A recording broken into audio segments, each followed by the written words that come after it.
my own perspective is that in the field of management and group dynamics, one of the big paradigms that I've mentioned in this book, Being Different, is there's a chapter called Order and Chaos. And in that I described self-governing, decentralized systems, which I think is a very Indian concept, rather than centralized organizations. Central management versus decentral management is a comparison I'm doing. You should read that.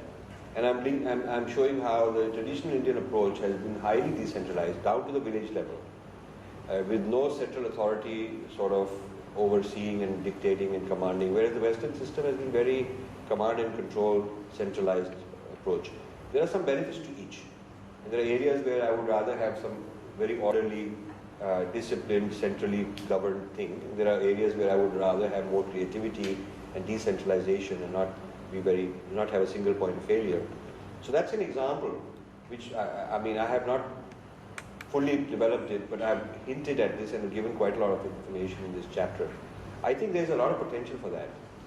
Some of the people in my discussion group have actually taken this forward and turned it into some game theory model and economic model and ethics model. There are some people who've done that, the nationals. Has anyone proved as to why India used to support a decentralized model? That is what the thesis is. That is what this book is writing about. What is the philosophical origin of this decentralization? And why it's not a coincidence, it's very much part of this. The whole Indian civilization is built on this.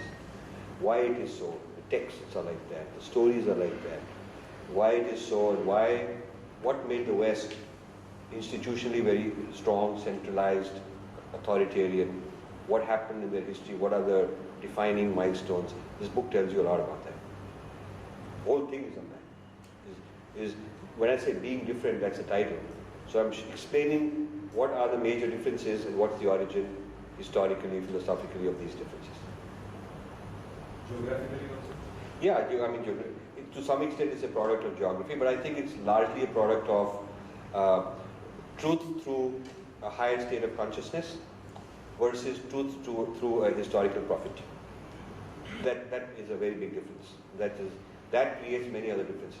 Because when history is the defining, is fixed, absolute, unique, it happened once, never happened again, and that is your criteria, then you will have a very big institutional mechanism to enforce it and standardize it. The idea of standardizing it, the idea of making sure everybody is in compliance with it.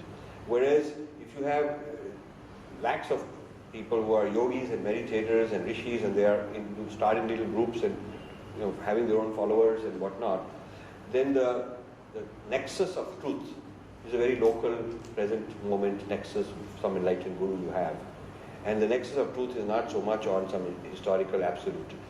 So this creates a decentralization. This encourages a self-governing, smaller, decentralized authorities. And this has never been tolerated in any of the Abrahamic religions. They've never tolerated the idea of living masters who can supersede, who can tell you the highest truth. They've always wanted that the truth comes from one institutional source, and that institutional source has a historical document as its claim. So there's a big difference there. Any organizational societal model we can look at which have followed some of these values and are staying, surviving, can represent the kind of alternative model? Yes. I see the societal organizational model. You have to look at. You have to do a study on the jati structure, and you should do a study on the jati structure because the jatis have very decentralized, self-governed, own rules, and not a sort of a standard thing for all of the country or anything. And there are certain industries in which these jati communities have done very well because they have an internal financing, very low interest rate loans, looking after each other, their own social security. Like if you look at countries which have social security for elderly and so on, they're all going broke. I mean, the US can't afford its aging. Japan is having trouble with the aging population. But we've had the Jati was responsible looking after old people.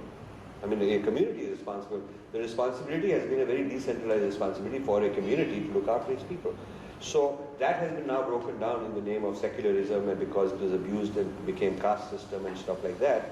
So that community, localized community as a social organization is being broken down and considered a very bad thing. But that has been for a very long time a traditional social organization. And yes, it can be abused, it can turn into caste, and it can have negative things, but it can also, it's not necessarily the case all the time. And it has also functioned very well. Like in the US, most hotels are owned by Patels. So this Patel Jati is very successful in using their Jati structure and what they do for each other. How anyone who's a Patel who lands in the US will get a hotel within a month. And they all get together, pitch in money, everybody makes something out of it, It's like collectively how to take over. It's almost like a cartel. And you go to Ludhiana, they own most of the exports of garment underwears, textile. It's all one or two jatis that own this they've been doing this for a long time. The person who's written a lot on this is this guy, the IIM Bangalore, what's his name? Vaidyanathan. Vaidyanathan has written a lot on this. He and I talk a lot about this. Huh? Any business operation? Well, I looked at Kumbh Mela as a model. It's not a business organization, but Kumbh Mela is a very decentralized. There's no event manager. There's no, nobody in charge. There's no sort of headquarters that makes things happen, and people just astronomically figure out that okay, I'll go there, and they go there and they do whatever they want. They do. They organize. It's self-organized, So when you look at ant colonies, you look at locusts, billions of them. You look at these migrating birds. There are things in nature that are highly decentralized, organized. These things have a pattern. They're collective intelligence, but you can't figure out there is a commander who's made some rules for everybody. It's very interesting, and almost like there's a certain level of consciousness which is beyond the individual consciousness. So it's almost like there's some kind of a collective consciousness that these guys have that's sort of guiding them. So I think we've had a tradition where a lot of value was placed on transcending this individuality to some kind of a collective higher level and maybe getting some guidance from there. Okay, what is the origin of it? I think the origin of, if you have a community of highly developed, highly evolved yogis, they'll be self-organized. It's very difficult to, it'll have a problem with an authoritarian, like physical, if you turn it into a military drill, then that's not yoga. So there's a difference between a highly institutionalized, authoritarian, top-down structure, which is the church model. And that has to do with what I call history-centrism. In this book, there's a huge amount on history-centrism versus Adhyatma Vidya as your access to truth. The Adhyatma Vidya requires the yoga to access truth. It's there. And history-centrism says that it's not there in you. You are a sinner, you've fallen, you have no capability, and your access to truth is through an event happened in history which will never happen again. So that is so unique, so hard in the Abrahamic religions, so deeply ingrained, and that also makes them exclusive. Because history tends to be exclusive. If your historical claim, see, if Newton's experiment were history-centric, that means we can never reproduce them. We can never validate them again. Then the whole study of Newtonian physics would be a study of the history of what happened. Some institution would have a data, they would control, this is what happened, these are the data, we'd have to blind faith believe in it.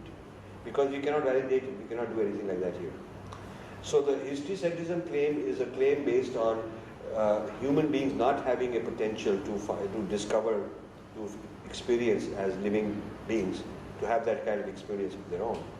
And that's a very limited view of the human being. And that view of the human being, that kind of a self, thank you, that kind of a self is then forever dependent on, at the mercy of some history-centric framework. And that history-centric framework generally tends to be taken over by an organized religion. And that organized religion's intellectual property, if you will, or proprietary, technology, if you will, is that history.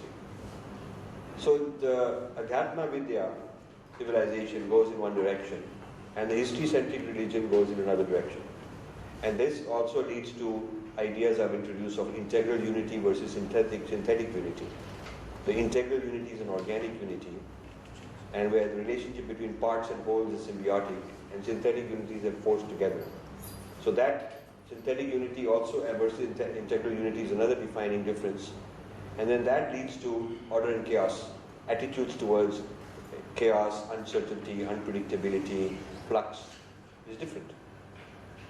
So all of these are the points I'm explaining in this book. The Indian society has been, or spirituality has been more individual-based. Yes. One fends for himself, wants to attain a higher level of spirituality. And that is part of this decentralized self-governance. Right. That also makes it much more compartmentalized. Each person thinks for himself and creates a truth for himself. And that makes it... It makes it more difficult to have teamwork. Right. It makes it more difficult. So there are two optimizations. You optimize the collective, and you sub-optimize the self-governance, the ability to think for yourself, to make decisions for yourself, to be out there, improvise.